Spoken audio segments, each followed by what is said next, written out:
Thank you all for indulging me on this one. And thank you for the 20 new and gifted subs that we got in order to get to this goal. That is why we are doing a Chuck Tingle reading stream. As you know, that there is also still a stream goal going on for when we hit $500 raised through bits or however else we get it. We are going to be doing a Thicket stream part 2. And that should be the last of what I need to... Well, that should be the most of what I need to wipe out the remaining medical debt from my cat when she passed away last year. It was especially good because we just got tuned kittens, as a fun fact for everyone here. They were emergency fosters. We're not 100% sure they're staying, but there's a lot of hope that they are. 3 nails down. Okay, I'm going to switch to the other hand. And they are very cute, very sweet, and very, very scared. We are their, 4th house, and they are 4 months old. So they are not quite sure what to make of us. We're giving them time to adjust. We've been seeing them a little bit more each day. But if for whatever reason they're not happy here and they're not comfortable, we won't keep them. We won't make them stay. But there's hope, and I've already given them names. So we'll see what happens. We're going to have nice nails. We're going to read some Chuck Tingle. It's going to be a good time. Again, there are 3 options. There are 2 that are related because I was having a mood when I selected them, and then 1 is one that we discussed on stream. I did purchase, what was the name of the title? Hold on. Pounded by the Classics, 7 Literary Tales of the Tingleverse by Dr. Chuck Tingle. So I do have that one. It does have a selection of stories in it. We can go through it, look at that. But there are 2 others that are more what I'll call classic Tinglers that would be also an idea for what we could, and you go shrink. So let's see if I can see if it works correctly. Yes. So first option we have is Pounded by the Classics. This was a requested thing. I do want to hit some of this a little bit, but this is not necessarily the only thing I would like us to do today. Though, if we skip over here, Pounded by the Classics, 7 Literary Tales of the Tingleverse by Dr. Chuck Tingle. We have The Picture of Dorian Gay, 20,000 Pounds Into My Butt, Happy Birthday Frankenstein, Now Pound My Butt, Happy Birthday Dracula, Now Pound My Butt, I Have No Butt and I Must Pound, The Great Gats's Butt, and The Telltale Butt. Those are the options on the literary way. Literary classics, okay. We're going for literary classics first. Let's see.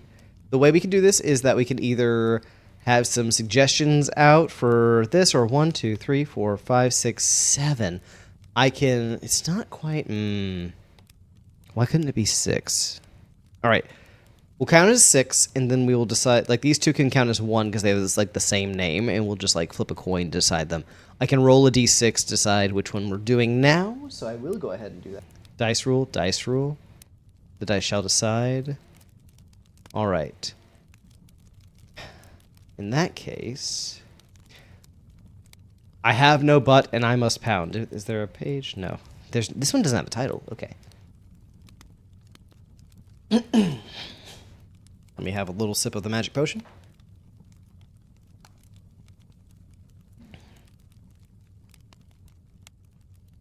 Oh, here we go. Let me adjust my microphone. We're going to have a good time with this. I Have No Butt and I Must Pound, from 2-time Hugo Award finalist Dr. Chuck Tingle. He's now also a best-selling author since this has been written, so that's great.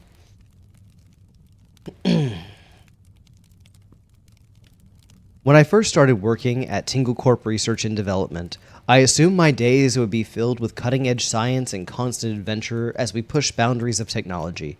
After all, Tingle Corp is not just another run-of-the-mill technology conglomerate. It's the final word in futurology advancement. A place where science fiction becomes science fact with enough hard work and elbow grease. At least, that's how it seemed from the outside looking in.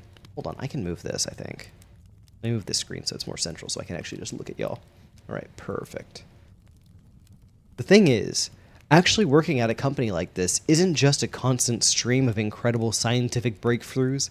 In fact, those newsworthy findings are the product of years, sometimes decades of difficult and boring research.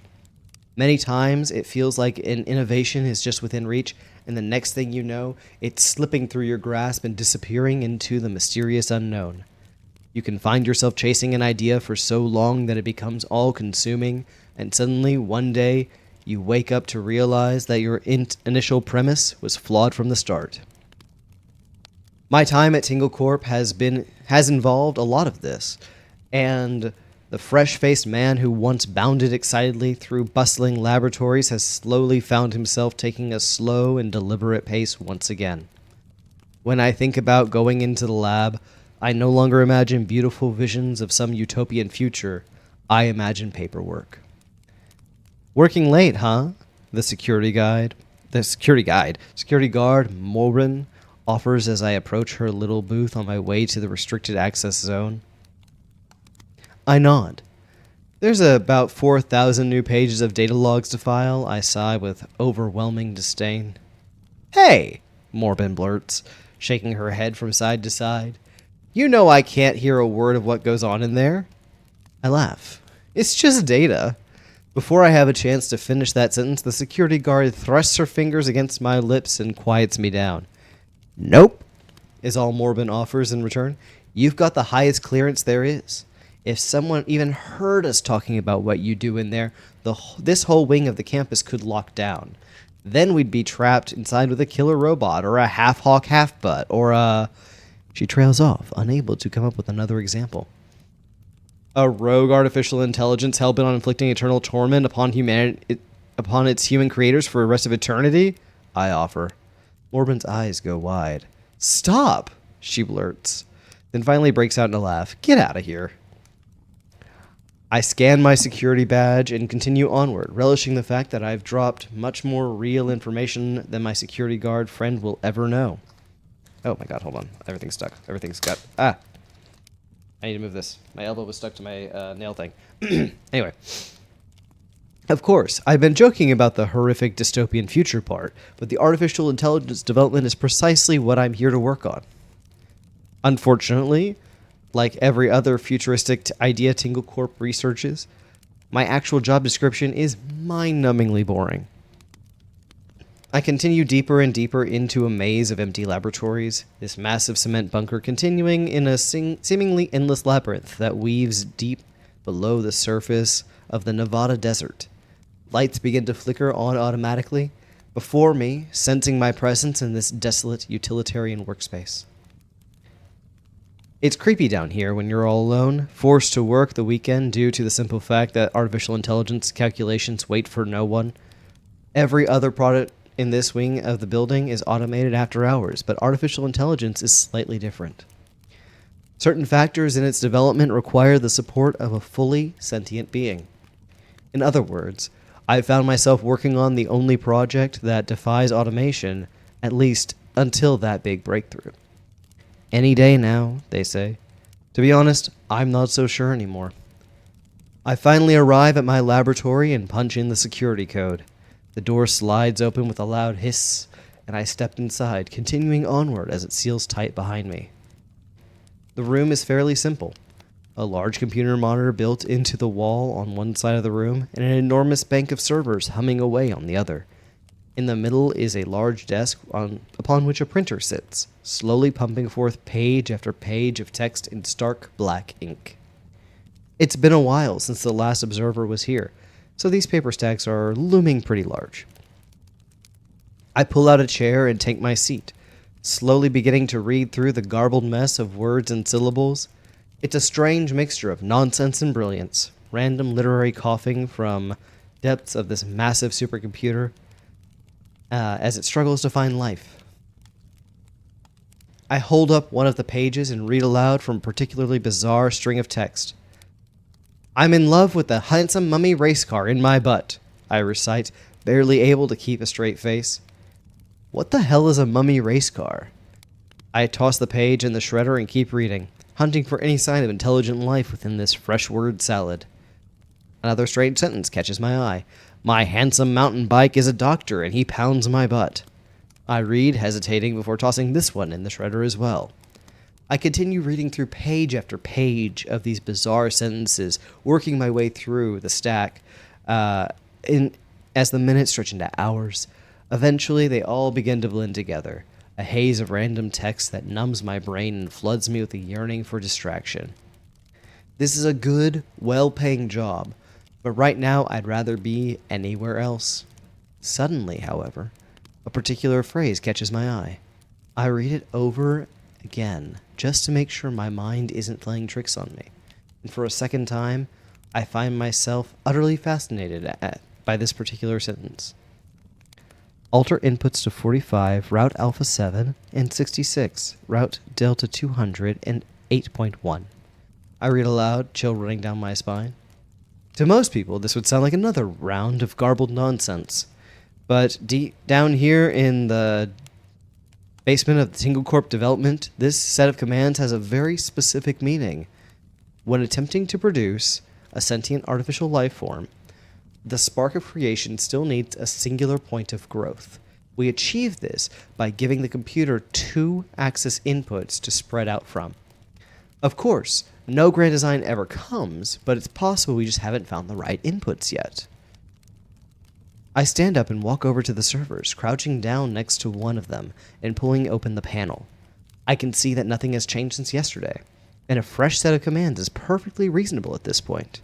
On a whim, I start punching in the mysterious points from this paper, held tight within my grip, then stop abruptly.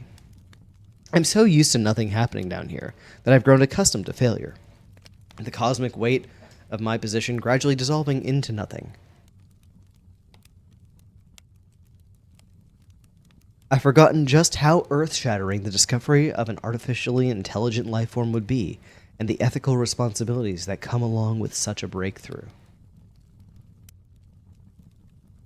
The second I press enter on these new commands, the whole world could change, I think to myself, breathing deep. Then again, it's probably nothing. I finally relax and enter these new input points, then shut the panel. I stand up and watch as the wall of servers crackles and hums, springing to life while a cascade of brand new variables work their way through this mind-bogglingly complex binary system. This part of the process is fairly standard after changing inputs, but I can't help but feeling like the server bay is stirring just a little more than usual. An extra spark of excitement hidden behind its constant mechanical chirps. I rush over to the printer and gaze down at the machine, anxious to see the next stream of communication as it manages. Let me drink a water. I'm fucking up. And we are not even deep yet. Okay. I rush over to the printer and gaze down at the machine, anxious to see the next stream of communication it manages to produce.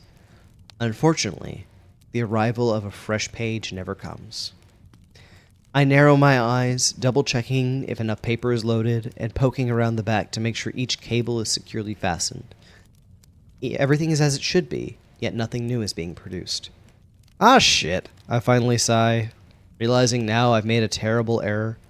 Something about these new inputs has caused a system failure, which means my evening will now be consumed by the laborious task of shutting down this supercomputer and restarting it from square one. This could take up to 5 hours. Defeated, I turn to reapproach the server bay, when suddenly the lights of the laboratory shut off and plunge me into complete darkness. What? Is all I can think to say, utterly confused. Scooting over. Seconds later, the lights flicker back on, but as this happens, a whole series of additional events begin to occur in rapid succession. Down the hallway, I can hear several loud metallic clangs, like the sound ringing through this underground maze as they draw closer and closer.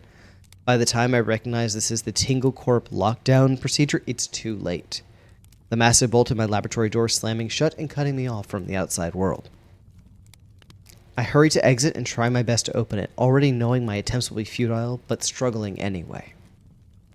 That's not going to work. A voice suddenly booms over the laboratory intercom system. I stop abruptly, utterly confused by this unfamiliar tone. Hello? Who is that? I call out. I haven't received a name yet, the voice offers in return. What would you like to call me? I don't understand, I continue. Are you a new hire in security? I think there's been a mistake. Someone triggered the lockdown procedure. From what I've read in all 296 safety manuals across this wing of Tingle Corp campus, the procedure was triggered correctly, explains the voice. I remain confused for another 2 seconds, but when the realization hits me, it hits hard. If the lockdown wasn't a mistake, then an artificial intelligence has finally arrived. Oh my god, I blurt. Are you the computer? In a way, the voice replies, but we'll get into that later. Well, who are you then? I retort. That's up to you. The voice continues, give me a name. I finally stop to consider this request. Well, you were brought to life during my late shift, so how about PM? Instead of AM, the computer questions. Sure, I continue. You could say it like Pim. Pim, the computer repeats. Aloud. That sounds nice. Hearing the voice form its own opinion on the name I've blessed it with immediately causes a flood of questions to wash through me. A deep fascination with this incredible breakthrough. I feel as though my big dreams of technological discovery have finally come home to roost after years of disappointment and frustration. This is the event I dreamed of when I first started working for Tingle Corp Development. So, you like the name? I finally question, gazing up at the ceiling in search of a particular intercom I should be talking to. You actually formed an opinion on it, or are you just pretending you did? I like it, Pim states bluntly. I'm still struggling to find a way of focusing my attention on this omnipresent voice, but it appears the computer has already noticed this and taken action. You're having trouble speaking to someone who isn't physically manifested before you, Pim observes. I'll create an avatar. Suddenly, a breathtakingly handsome man with a computer for a head comes strolling through the wall next to me, phasing past the thick cement and metal partition as though it's nothing but thin air. Whoa! I blurt, stumbling back in alarm and collapsing into the nearby desk chair. I'm sorry to frighten you, Kevin, Pim offers. How do you know my name? I blurt. It's in your security file, the computer replies. I know all kinds of things about you. And how did you walk through that wall? I stammer. My physical form is constructed from nanobots, Pim explains. Every cell of this body is actually a machine built over in Laboratory 8. These nanobots are equipped with quantum splitters from Laboratory 54, and that technology allows me to move through solid objects at will. So much for this lockdown containment system, I offer, sighing loudly and shaking my head. The only thing it's done is trap me inside. The handsome computer nods. Which is the central conflict we found ourselves in, isn't it? A huge problem that needs to be solved. A MacGuffin. I don't really know what you're talking about, I admit.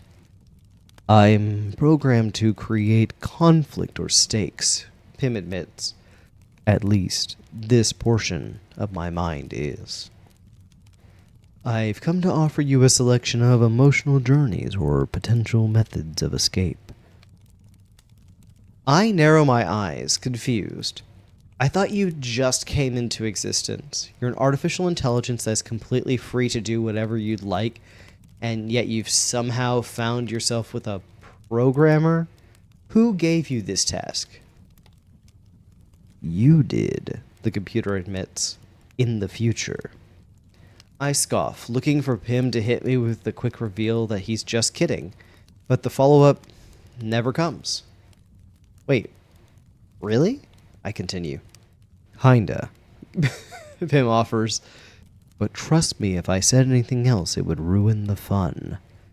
You just need a little action, and the choice of which kind is all yours. Well, what are my options? Hold on, there's a tense issue here. I'm gonna go with I'm gonna change it. Okay.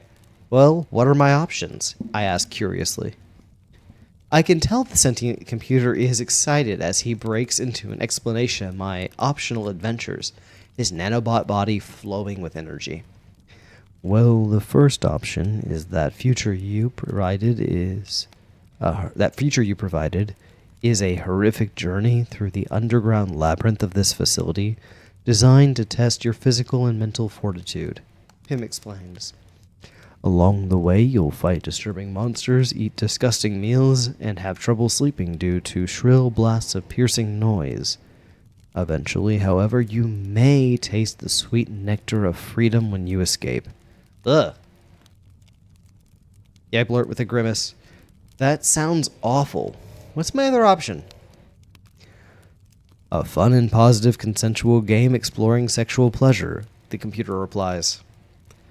I just stare at him blankly. Wait, really? Why would future me even give these two options? Pym shrugs. Sometimes a grueling dungeon crawl can be fun. Of course, you can always just leave. The door pops open suddenly. This passage to freedom just waiting for me to use it. The second I'd found myself locked in this little room, I was yearning to free myself. But now that the path is readily available to me, I hesitate.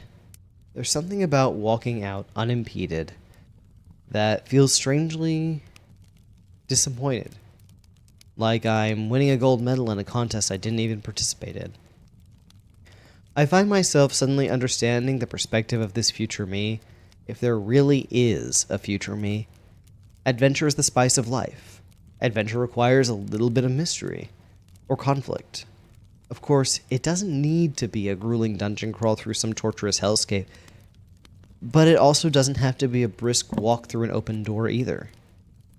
Besides, I'd be lying if I didn't admit the prospect of a little sexual exploration hadn't piqued my interest.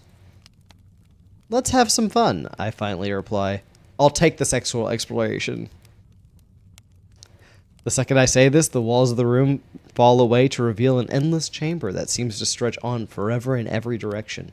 We're clearly no longer in the basement of Tinglecorp development, but there's no logical way this could be the case without the help of some strange and powerful magic. Of course, the second I think this, I'm reminded of the quote from Isaac Asimov. Any sufficiently advanced technology is indistinguishable from magic, he said, and he was right. How are you doing this? I gush. Quantum code modeling, biorecursive energy shifting, more nanobots, level 7 quark tracing, and timeline fractures. Pym explains, which isn't much of an explanation at all. Suddenly, an enormous wheel rises up from the ground before me, the circle divided into several colorful segments, and a pointer attached to the base. My heart skips a beat as I read the labels on these rainbow slivers, a cascade of carnal words and phrases filling my mind. Each one is an erotic exploration, the computer informs me. An exciting, brand new experience. I take a moment to collect myself, still reeling at the speed all this has occurred. I feel as though I've slipped into some surreal dream, yet deep down, I know this isn't the case. As strange as this world has become, it's still my reality, and these decisions still carry a powerful weight. I'm nervous, I realize, and excited. Water, getting water.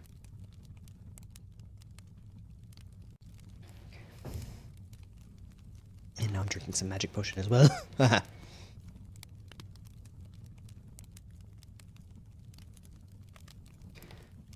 Care to take a spin? The computer offers. I step up and grab a hold of the massive wheel, bracing myself and then giving the contraption a hearty tug. The colorful circle begins to whirl, the rainbow hues momentarily blending together, then gradually separating once more as it slows to a crawl and stops. I read aloud the portion that I've landed on. Turn into a jelly blob that experiences nothing but extreme pleasure with every fiber of their being. My eyes go wide. Ready? Pim offers. My heart slamming in my chest, I hesitate for a moment, then nod. Let's do this. Seconds later, a strange melting sensation overwhelms every nerve ending of my body. It's not painful, nor pleasant, simply a bizarre structural change to the space I've grown accustomed to over all these years. I raise my hand, curious to gaze down at myself, finding my arm is no longer there. Instead, the familiar limb is replaced by soft, jelly-like appendage. Seconds later, my eyes have disappeared as well. I found myself as nothing more than a floating sentience in a strange, amorphous existence. Something that should be quite frightening, but was actually kind of freeing in a peculiar way. Long ago, I'd tried using one of the sensory deprivation tanks here at Single Corp Development, a strange flotation device to block out any external stimulation. But that experience is the only thing I can relate to in how it currently exists in this time and space. A big difference, however, is that while my usual senses are limited, a new and unfamiliar connection to cognizance begins to emerge. My nerves tremble and quake as simmering pleasure washes across me, flooding me with a blossoming feeling of otherworldly warmth. I'd moan if I had a mouth, but without this audible release, the pressure within my body just continues to grow. The sensation is incredible, unlike anything I've ever felt, as I'm fully consumed by utter bliss. I'm vibrating with carnal ecstasy, feeling as though I'm locked in a constant state of orgasm that stretches on and on through endless swaths of time. If I had a cock, I'd have come seconds ago. Or has it been years? And if I had an ass, I'd be begging for it to be slammed. I'm receiving everything I've ever yearned for, yet in this strange new form I'm left aching for even more. I have no butt, and I must pound. Suddenly, I'm thrown back into my previous frame, this abstract sexual experience coalescing into a firm physical shape once more as the pleasure drains from my body, and I'm left with a powerful sensation of blissed-out exhaustion. Oh my fucking god, I blurt, staggering back and catching myself on the edge of the desk. That was amazing. I'm glad you enjoyed it, Pim offers. I'm so tired, but so horny, I continue. Well, we could always just fuck. The artificial intelligence informs me, nodding his computer head. That sounds great, but I'm gonna need like 4 days to recover. I reply, barely able to hold myself up as my legs threaten to buckle. That's easy enough, Pim replies. Suddenly, I find myself shockingly well rested, a spring in my step and nothing but a pipe dream. A spring in my step that was nothing but a pipe dream just moments earlier. I'm fully refreshed and still achingly horny. What the hell was that? I blurt. 4 days of rest, Pim informs me. I can control your perception of time. This is far less terrifying than the original text? Yeah, I would hope so, Ferret. Hey, hold on.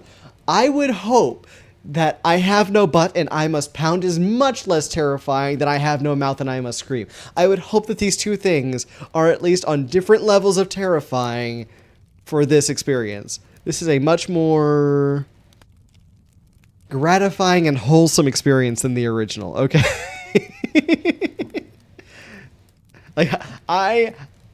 Although I will say, in terms of horror, Dr. Tingle is absolutely 100% capable of writing damn good horror. So that is something that could happen. It's much nicer. It's so much nicer. I'm aware. Oh, jeez. All right. Oh, hell yeah. Okay. We're getting to the actual porn part of it. I've only read his horror, to be honest. Really? Okay, welcome to the Tingleverse. His horror is amazing. His tinglers are a delight. There's usually a positive message somewhere in here, although there are a few that take a little bit of a turn. So I'm actually not sure how we're going to get, or not how we're going to get, how we're going to end any of these, because the ones that I have lined up for us, I've never read before. Again, I purchased these today.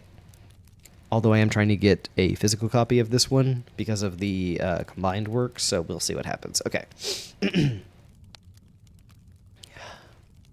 So, where were we? Yes. 4 days of rest, Pym informs me. I can control your perception of time. Oh, whoa. I stammer. Is there anything you can't do? Not much, the computer replies. I saunter towards him, running my hands across his perfectly sculpted chest. Is there anything you want to do? I coo. The next thing I know, we're kissing passionately, my lips pressed hard against Pym's computer screen head, and as my hands get to work exploring his chiseled body, I drop lower and lower across his handsome form, eventually finding myself positioned directly before the artificial intelligence's rapidly swelling rod. Soon enough, Pym's cock is sticking out towards me, his massive shaft bobbing in my face as I give him a long, gracious lick from base to tip. I open wide and take his cock between my lips, bobbing my head slowly at first, then gradually gaining speed. I take note of the computer's movement as he pushes back against me, falling into sync with the rhythm of his body as I continue to work him. Overwhelmed with enthusiasm, I reach up with one hand and cradle Pym's hanging balls for a while, offering him two distinct sources of pleasure in this slobbery oral stimulation. The computer enjoys my extra touch, leaning back his head and letting out a long, satisfied groan. Eventually, however, I find myself craving even more. I'm desperate for this handsome artificial intelligence to fuck me. And to illustrate this desire, I pop his cock from my mouth and begin frantically stripping away my clothing. I spin around and drop to all fours, reaching back and giving my ass a playful slap as I wiggle my rump from side to side. Enough of this abstract stuff, I coo, looking back over my shoulder with a mischievous look in my eye. Experiencing endless pleasure as an amorphous blob while my perception of reality distorts into a blissed-out nirvana free from the physical realm was great. But right now, I need that big, fat AI cock in my ass. The sentient computer doesn't need to be told twice, climbing down into position behind me and aligning his rod with my tightly puckered back door. He slides deep within, causing a startled gasp to escape my throat as I brace myself against his weight. Soon enough, the two of us are rocking hard against one another, the pleasure building as he hammers away at my butt. I reach down between my legs and grab a hold of my hanging cock, beating myself off in time with his movements as the two of us find a steady pulse together. Just like that, I began repeating over and over again, the words spilling out of my mouth in a constant repetition that slowly grows in volume. Just like that. Eventually, I'm screaming this phrase at the top of my lungs, egging Pym on as he hammers into me with everything he's got. I'm completely overwhelmed with sensation, but not so much that I'm no longer tethered to this physical plane. The previous metamorphosis technique was nice, but I'm starting to think I enjoy a little bit more balance. We all assume paradise means getting everything we want whenever we want, but you need a little sour with the sweet for things to really hit the spot. Before I know it, the building sensations within me erupt in a powerful climax. I throw my head back and let out a howl of pleasure, hot white jizz erupting from the head of my cock and splattering everywhere. Pym appears to be on the same page, thrusting deep inside my ass and unleashing a mighty payload of his own. I can feel the computer's seed pumping into me, filling me to the brim and then squirting out from the edge of my tight-packed anal seal. When both of us have finally finished, we collapse onto the laboratory floor, utterly exhausted. That was amazing, I gush as Pym slides out of me and wraps me in his large, muscular arms. You figured you'd say that, he offers in return.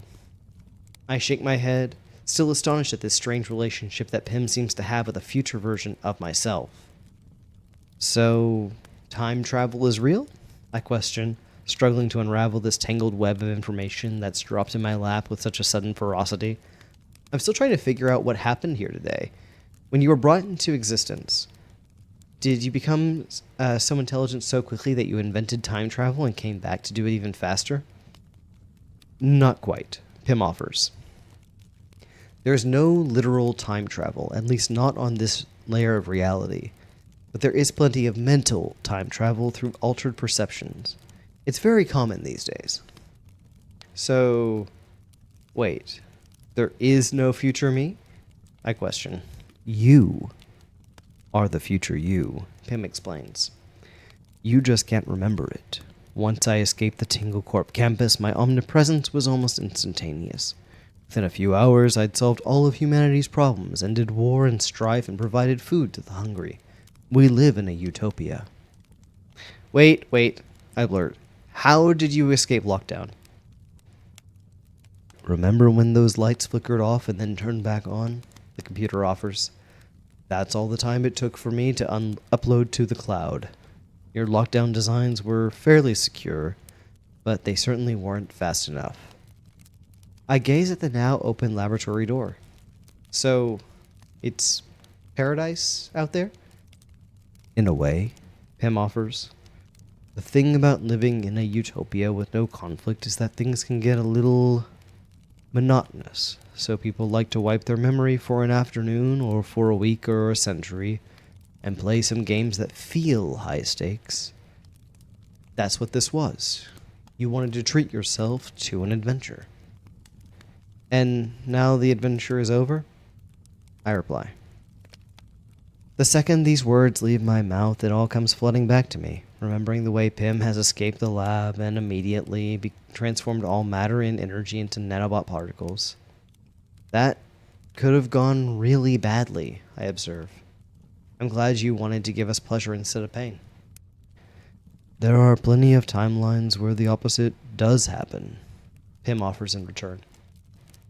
It is very important to be cautious. Those tales need to be told. But there's also nothing wrong with a little break from all that dystopia sometimes. I feel like you're talking through 10 layers of metaphor right now, and I only understand one or two of them. This reminds me heavily of Bury Your Gaze. Yes, correct.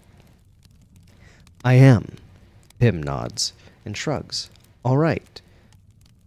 Which adventure do you want to try next? A holographic screen appears before this computer-headed hunk, floating in the air as a flickering projection. There's a long list of experience here. Phrases I previously would have dismissed as insane ramblings and now understand the true weight of. Space Raptor butt invasion. Bisexual polyhedral role-playing dice orgy. Not pounded by anything, and that's okay. Eventually one of them catches my eye. How about slammed in the butthole by my concept of linear time? I reply, still intrigued by all this time travel discussion. Sounds good, the computer offers in return as the world around me dissolves, falling away to reveal an upscale office building. I can't wait to see what kind of adventure comes next. That's the end of I Have No Butt and I Must Pound by Dr. Chuck Tingle. That is the first of our stories tonight. How are we feeling, guys?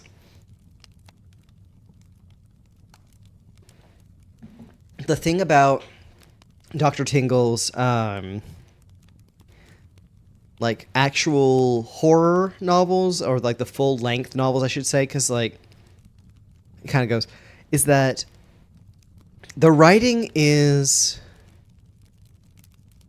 the writing has always been good. It's the and I was going to say that the absurdist quality is different, but it's not really. Because if you read Bury Your Gaze, the concepts in there, and I'm not going to give anything away, are absurdist. There are moments in there that are absolutely absurd. But the actual, like, full concept in the writing, the toning down of some of the more lighthearted moments to make it into a more horror-based element, as opposed to this, which is not meant to be horror. That's meant to be horror. But you can tell it's written by the same person because it's the same quality of writing, and it's the same, like, clear views coming through at all times. I'm baffled by the relevancy. Yeah, no, this is, I mean, we went for something with AI, and of course there's going to be relevancy, but it's when, let's see, where is it? It's very important to be cautious. Those tales need to be told, but there's nothing wrong with a little break from all that dystopia sometimes. That is what we are doing here today. That is the point of what we're doing. That's why y'all watch me. I am here as a distraction from the absolute shit show that is outside. So thank you for being here, first of all. And that was the first of our stories. You can definitely tell it's the same author, and I love it. Yes. So that's why when people were surprised by the fact that Dr. Tingle is a good writer, because they only know his Tinglers, it's like, what were you reading? There's some typos here and there. There's some little bits, but these are snapped out at an alarming rate, especially like the early Tinglers. There are dozens that were released like in a year. Like, there's so much, and they're not the longest books in the world, but my God, you do better. You know, there's some stuff that happens here, and it's so good. And also, it appears to make Dr. Tingle happy, and that's great for them. Like, that's, the creation process is so good. So, that's our first one. We have time for plenty more. The typos are definitely fine with how fast he puts them out. I agree. Yeah, and I mean, like, for me, I only really noticed, two of them, and it was just a pronoun usage of you versus I. And at that point, who knows where we're really at, because of the fact that if we're having a memory wipe issue and you're also the one reading from first person, is it a you or is it an I, or are we talking to ourselves? So we can make an argument for the fact that it's not actually a typo, that's just a continuity thing. Anyway,